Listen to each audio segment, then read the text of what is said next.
Hello retro gamers and welcome to the special 5,000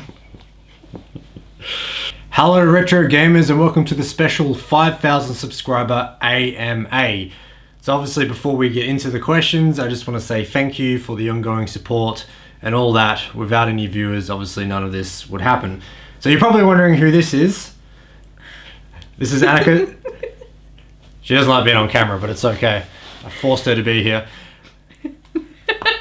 The cat's also forced to be here as well. Annika, oh, hello. Annika has been my partner for about 6 years now, so it's not like she's just sort of thrust into it. I just thought it'd be about time to put her on camera. She has popped up in quite a few videos over the years, here and there for a couple of seconds. But she's been with me throughout Retro Game On since pretty much the beginning. I think there was probably only a couple of months worth of videos before we started dating. Yes. So anyway, cat for dramatic effect. Anyway, just want to say cheers for the subscriptions and cheers to YouTube and cheers to wine from the southwest of Western Australia. We just got back from holiday yesterday, so we actually were originally going to film this in the hotel room if we were bored, but we actually ended up staying another day because I don't know, for any of those living in Australia, Albany is a great holiday location. There's lots of big rocks. There's even a rock that looks like a dog. It's called Dog Rock. It really does look like a dog. They've even painted like a little collar on it and everything. I'll put some photos up as we're saying this. But I cheers you, I didn't actually drink any wine. Anyway, there's a lot of good wineries down there and a few good breweries, so we definitely did our fair share of sampling the local wares. Anyway. With that out of the way, I guess we should get into the questions. And Annika will be asking the questions like she's a YouTube commenter, because she is.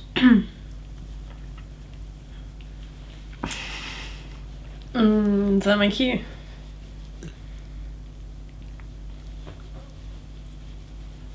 There's a cat you can look at while the comments are loading. Are you not trimming this? I might.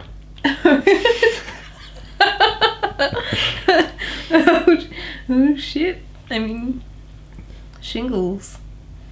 Kwame asks, how are you and how do you feel about reproduction cards of hacks and fan translations? Well, straight up, I'm doing fine, Guami. Thanks for asking. How are you? As for the actual reproduction cards, it really depends. Well, this cat's really distracting. I think reproduction carts definitely have their pros and cons. Definitely it's not good if they're sold as the real thing, like as a scam. So say if there's a super rare game and then someone starts selling reproduction carts and claims that it's the real thing, obviously that's not on. But I think there's a lot of good Japanese games out there that were never originally translated to English. And there's a lot of fan translations out there where they actually have translated that to English and then released that on a physical cartridge you can buy. And in that case, I think that's totally fine. And I think if it's a super rare game and that it's really expensive to buy, I think it's okay to sell the reproduction cart as long as you specify that it is a reproduction cart, because there's nothing worse than buying a reproduction cart. Off-brand Pringles. Yeah, like Coles brand Pringles. It's never a fun time. White Sun Dreams ask, what has been your most epic retro gamer moment? And this is also the one with the URL which we can't click on. We've tried clicking on it and it doesn't work, so I don't know what you're actually linking there. I'm just assuming it's some sort of epic music for my epic retro gamer moment. Either that or malware. Yeah, it might be malware. Maybe that's why it's not showing up. It's coming up on Creator Studio, but it's not coming up on the actual YouTube, like the public YouTube page for some reason. Oh, excuse me, not exactly sure why. Anyway, yeah, I don't know if there's really been any epic moments. Generally, if I find something that I've been looking for a long time and I find it out in the wild and I find it really cheap, I don't know if I'd say that's epic, but it definitely feels good. The most recent time that happened was when I found Theme Hospital on PlayStation 1, which I pretty much reviewed straight away. Found it for like $6. I explained it all in the video, but it's a game that I've been wanting since I was a kid. I always had the demo, and to finally find it in the wild for so cheap when it goes for like 40 or $50 online, I mean, there's definitely a good moment. Another time I found all the PS1 Final Fantasy games for $2 each, so I guess that was pretty cool. And I mean, I'm not even a Final Fantasy fan. Upload Manager Presents asks. Upload Manager Presents asks, by having this creative outlet, how have you changed as a person? Well, I don't know if I've really changed too much as a person, but I'm definitely more focused. Like, it probably doesn't seem it, but I do try to get one video out per week. And generally, if I get a video out every fortnight, generally I think I'm doing pretty okay. But it's just good that it gives me something to do in the evenings after work, because a lot of people, they just go home and they just, after work. And I want to just keep doing stuff. I want to keep creating. So it definitely it changes my schedule where I spend all day at work and I'm not looking forward to the weekend. I'm looking forward to go home that night so I can keep working on videos or whatever other projects I happen to have going on at the time. So yeah, I mean, that's pretty much it really. Otherwise, it's really helped with my speaking skills. It's not something I've mentioned on this channel before, but I do actually have a speech impediment. Not a very drastic one, but it is something I've dealt with since I was a kid. So having scripts, I really sort of force myself to say words that I wouldn't say in general conversation, because it really helps with my pronunciation and, therefore. So yeah, that's pretty much what I have to say about that. Barry Allen the Flash asks, is there like a threshold for you in terms of going back to look at retro games? Are there any retro games where you look at it and say, woof, no siree, no thank you? That is far too old. I can't imagine that could possibly be entertaining to anyone at all. The thought definitely crosses my mind. I have noticed when I've done Atari 2600 videos that they certainly don't get as many views as, say, something for the SNES or the PlayStation 1 or the N64. But it definitely doesn't stop me from doing it. For that specifically, the only thing stopping me from doing it at the moment is I need a VCR to actually capture the footage. I need like an RF modulator. I think that's what it's called. Anyway, and most VHS players have that built in, and I just don't have one at the moment. But no, definitely not. Oh, my watch just came off. Definitely not. If anything, the older the better, in my opinion. I mean, that's definitely as retro as it gets. And as just for the general, broad question, I am a bit wary of looking at things that I really enjoyed in my childhood, because I definitely think the review's just going to be completely tainted by nostalgia. But yeah. Question number 2 is, looking back in the 80s and 90s especially, there's a ton of consoles that almost happened. The Panasonic M2, the Hasbro VR Rush, the Infinium Phantom, etc. Is there any cancelled hardware you wish actually came out, and do you think they would have made for an interesting retro game fodder nowadays? With lots of hidden gems, or just interesting footnotes due to failing at market anyway? Oh yeah, so great question. I can't really mention anything specifically. Nothing really comes to mind of unreleased consoles that I'm really super interested in. But I think ultimately they probably would have just become footnotes of history, as you say, because there was a reason they were cancelled. Whether that be they bit off more than they could chew, or there was some sort of problem with the company as a whole and they couldn't finance it. Any number of reasons. If they could have released it, I assume they probably would have. Are there any cancelled games that you wish came out? Do you think you'll ever do reviews on retro games that didn't actually release, but were found and are available to play nowadays via emulations? Well, it's definitely... Sorry. Something like Primal Rage 2, for example. It's funny you mention that, because I actually have done a few videos on this subject in the past for a series which I started and haven't really continued, but it's still in the back of my mind. It was called Unreleased and Unobtainable, and I think the title of that was very confusing from the get-go. Definitely confused everyone on Reddit. But I did release a video on Thrill Kill, which was never a released game on the PlayStation 1, but it was completely finished, and then the developer was bought by EA, and they thought it was too violent and too sexual, and they completely canned it. But the ROM got leaked anyway. And I did do a review on that using a Raspberry Pi. And the idea from Unobtainable and Unreleased is that I do games that either were A, unobtainable, so games like Thrill Kill. No, I've got that the wrong way around. Unobtainable were games that are too rare and expensive. So I did Air Ray on Atari 2600, where they only think, literal dozens of those probably still exist. And the unavailable part of that, see, even I'm getting confused by my own title, was games that were never released. So Thrill Kill in this instance. So I definitely want to expand on that series. I think I just need to come up with a better name. I think the name was fine. Well, the people on the internet got mad. They're always mad. Yeah. Are there any upcoming retro systems you're looking forward to?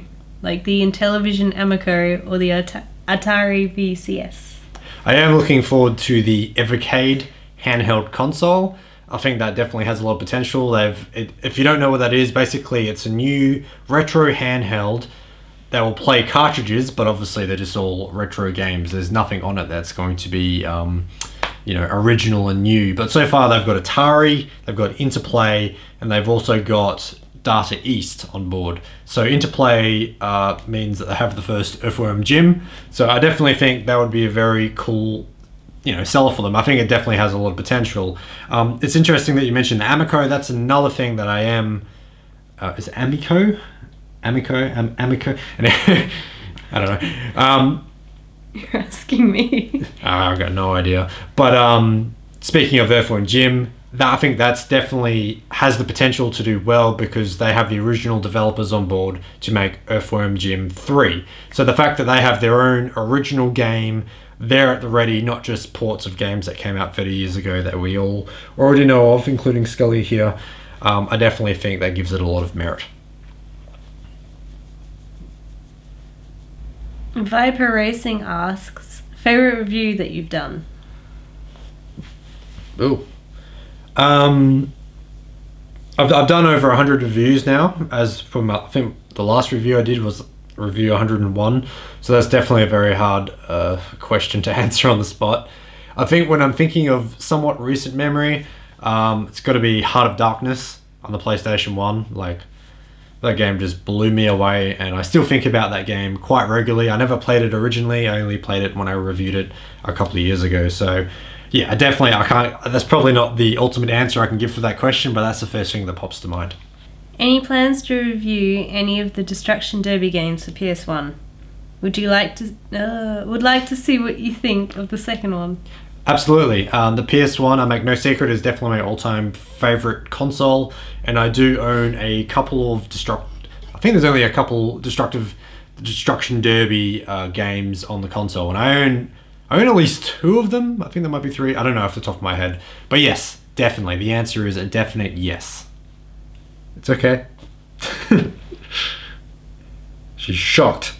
She just realized she's on the internet. Do something funny. Oh, no, the pressure was too much. Any plans to have any special guests on future reviews? Well, that's pretty much her. This is a review of me, because this is my AMA. But no, I mean, not really. I'm pretty much a one-man show, and as far as I can tell, that's how it's going to keep going, really. And I've never really done any collabs or anything. Except for right now. Like and subscribe.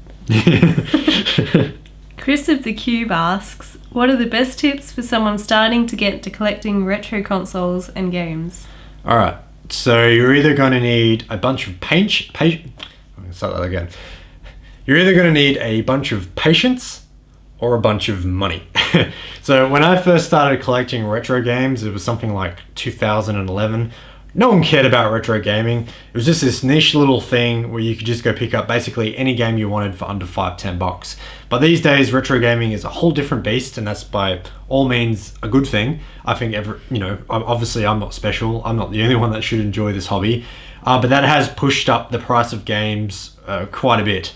So I buy most of my games in op shops or thrift stores, as they call them in the States. And generally speaking, you can get the games for a decent price unless someone in the op shop actually knows what the worth is. But if you're buying the games online, you're definitely just going to have to pay for them straight up. Otherwise, make yourself known as the retro gaming kid amongst all your friends and family, and people will probably just give you stuff. That's definitely happened to me in the past, including Annika. She gave me a bunch of GameCube games. So To borrow. Until I get a new GameCube. Yes. That was 3 years ago. Yeah. It's not my fault my GameCube disappeared. Her mum threw it out. My sister threw it out. Her sister threw it out. Isn't that horrible?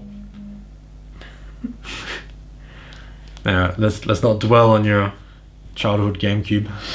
Connor John Logic asks, are you ever gonna cover PS Vita stuff? I love the PlayStation Vita, and I've got a very small collection actually, but I'm very much in love with the console. I bought it pretty soon after release. I will cover it probably sometime in the future, but I definitely don't feel that it's retro enough for just the ideology of this channel to cover it yet. And also, I will need to get a PlayStation TV to actually record the footage. But yeah, definitely in the future, but probably not anytime soon. Martin Lindgren asks, fish and chips or jazz music? I don't know if that's like a reference to something or what. Yeah, why not both? Cue the taco advert.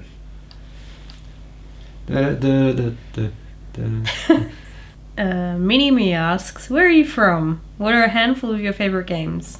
So I'm from Perth, Australia, which is in Perth, Australia. That's in the western side of Australia. Probably not well known to most people out of Australia. Probably not that well known to people within Australia. It's where Heath Ledger's from. It's where Heath Ledger's from. It's where Bon Scott lived as a kid. Tame Impala. The camera is overheating. Yeah, and I just got to stop this for a second before the camera explodes. Handful of my favorite games are all on PlayStation 1 and includes Driver 2, Ape Escape, and World's Scariest Police Chasers. Thank you very much. I'll get back to you in about 10 minutes. Okay, we've watched half an episode of Pokemon. The camera appears to have calmed down, so let's get back into it. Cheers, Scully. Aww. Mike Garcia asks, what happened to the beard? Shaved it off. Will you make another beer in bed video? This is probably about as close as it's gonna get. The beer, sorry Mike, the video he's referring to is the last AMA I did, which was probably going back a few years now. I think that's when I hit 2,000 subscribers.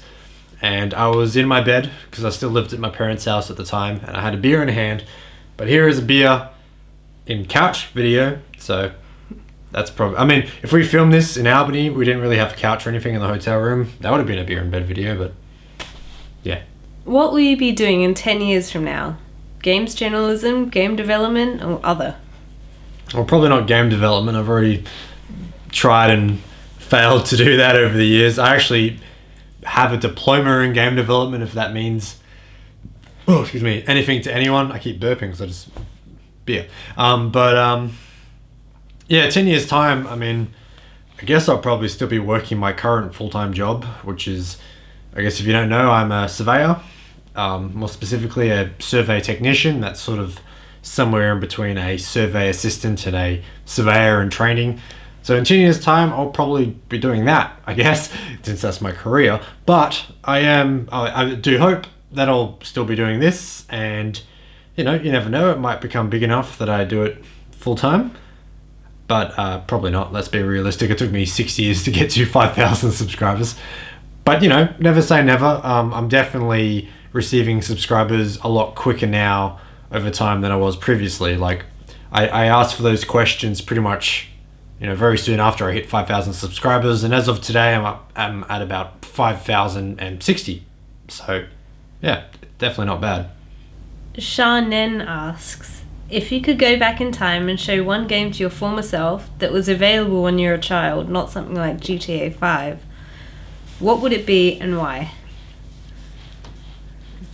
Well, I mean, probably just about any game I reviewed that I've liked, really. You know, generally, they're not games that I played as a kid, and, you know, usually I go, damn, why didn't I play this when I was a kid? This game's awesome. I think probably the most, the one that makes the most sense would be either Spyro 1 or Spyro 2 on PS1, because when I was a kid, I played Spyro 3, Year of the Dragon, about 3 or 4 times over. Annika understands. I played the first 2 as well.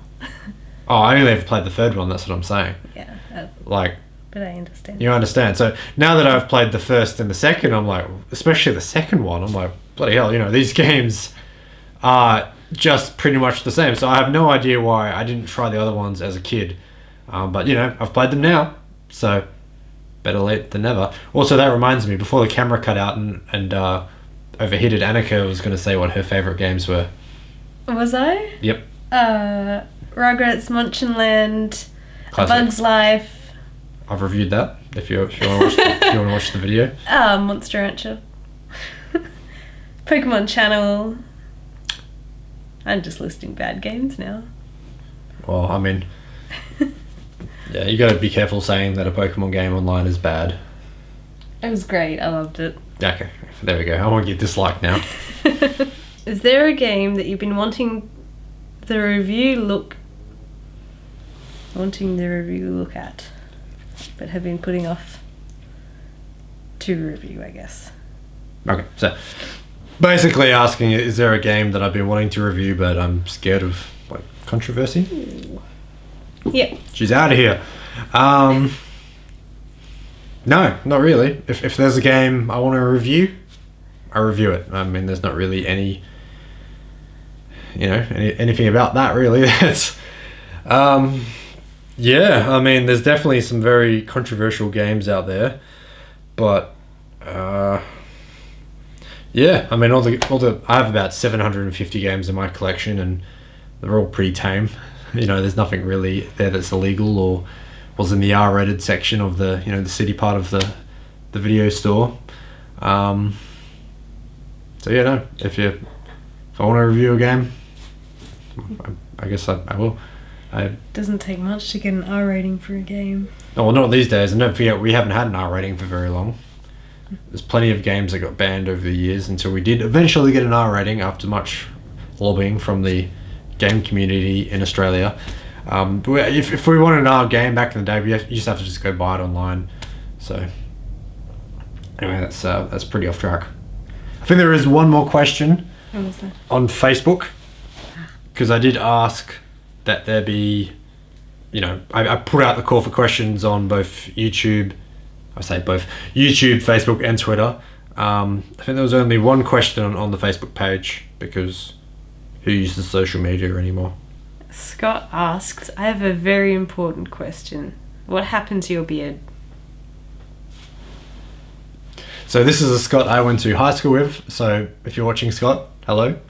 Thank you for watching and at least seeing the Facebook page.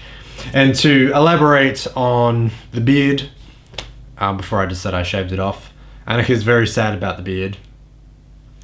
R.I.P. The thing is, that was definitely not the first beard I've ever had. If you go to the reviews playlist on my channel and just scroll through the thumbnails, because I put my ugly mug in every single one of them, you'll see that in some I have a beard and some that I don't. I've had beards on and off for the last 5 or so years. I grew my first beard when I was in high school. I just had those hair growing genes. So basically I have a beard for a little while and then I shave it off, and then I get bored of a bare face looking like a 12-year-old. I got carded at the bottle shop the other day. That hasn't happened in like 2 years. I should also mention that the beard I had was probably the longest time I've had a beard. I had it for nearly 2 years, a year and a half, something like that. And after a while I just get sick of having it and I shave it off. But then it goes the other way. I get sick of not having a beard and I just sort of stop shaving for a little while, and eventually that evolves into a beard. So even though the beard's gone, the beard will probably return. 911 Gamer asks, what's the last good film you watched? I'm not really a film person. I don't really watch too many films, at least not anymore. But while we were on holidays, we watched Indiana Jones and the Crystal Skull. I thought you were going to say the second Pokemon movie. Well, no, I was gonna mention that as well. Oh. Anyway, so we'll get to that. But I don't know. Like I've seen the originals, of course, just about everyone has. Sorry, I'm trying to go for the cat. She's too quick. And people seem to bag out that newer one whenever it came out.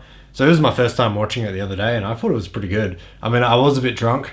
I had been, as I said, sampling a bit of the local produce, but I thought it was, just the slapstick comical nature of it just really appealed to my, drunk self. By the time I finished watching it, there was 2 indies on the screen, and I was like, oh no, I've got sightseeing to do tomorrow.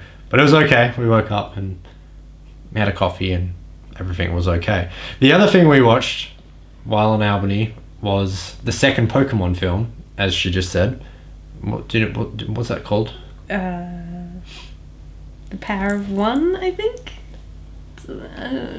We watched it like 3 days ago. Yeah, I know. Someone will correct us if we're wrong. But yeah, Annika has been making her way through all the original Pokemon episodes. She's currently up to the Orange Islands. Yeah, last couple of episodes. And we're watching that in between when the bloody camera overheated. So yeah, we watched the film that coincided with that, and I was just watching Pokemon with her while she was there, and that was pretty fun. It's it's pretty tacky, but I loved Pokemon when I was a kid, so. So I don't know if that comes up on camera. It may look like I'm annoying her, but she's purring right now. But yeah, that's I haven't been to the cinemas since like the latest Star Wars film came out. Is that the Han Solo movie or? Yeah, I think that was the last time I went to the cinemas. I just hate cinemas. I hate just sitting in a dark room full of strangers who talk on their phones, or they actually get on their phones and you can see like the light stream onto the face, and they talk and they chew and they sneeze, and I hate. So. Well, I don't go to the movies very much. But yeah, I think as per, aside from the last false alarm, I think that is the last question. So thank you to everyone who asked questions. I really appreciate it. And again, I just want to say thank you for subscribing. Thank you for watching. Thank you for sticking with me. When I look at these stupid little games that came out 20 or 30 years ago, it's really been a fun ride, and I'm definitely having a lot of fun and don't have any plans of stopping anytime soon. But yeah, that's it. Thank you, Annika, for joining me. See you in another 5 years. Yeah, she'll probably... I swear, I think you've been in at least 4 videos. I think maybe 2 or 3. Okay. If you know what they are, if you can spot them, there's only like 150 videos on my channel, so you can find them. She's there, and I think the first one she popped up in, I'm going to say it was the Quake 2 review on N64. So there's a hint for you to start searching. Search for Annika. Don't. But yeah, so again, thank you for sitting with me here. And she felt a little bit awkward on camera. She's not really, she's a little bit awkward in real life, but she's not this awkward. Obviously being on camera for the first time is quite hard. It took me 6 years to be somewhat comfortable with being on camera. It's not my first time. We met when I was in front of a camera. True. In a non-seedy way. No. No. Basically, obviously I don't want to go on about how we met or anything. Yeah, I assume you were going to cut that out. Yeah. We met through mutual friends. I was friends with someone in her uni group. She was doing a video project, and I was an extra in the bar with my mate, and we had to stand in the background and drink beer. But that's the day I found out I was very good at acting. I was just an absolute natural for that. I could stand in that background and really drink a nice cold brew. But yeah, anyway, that's where we met. We met Scully in a pet shop. Buying rat food. Didn't go to the pet shop planning on buying a cat, but I walked out. She's adopted, by the way. Don't worry, I don't buy farmed animals. She was there as part of Cat Haven, which is the local adoption. So she's a little adopted little shithead. But yeah, this has totally gone completely and off the rails. Shithead in the most nicest, affectionate way. She does poop on the floor quite a bit though, so she somewhat deserves it. Should probably stop the video now. Yeah, just stop.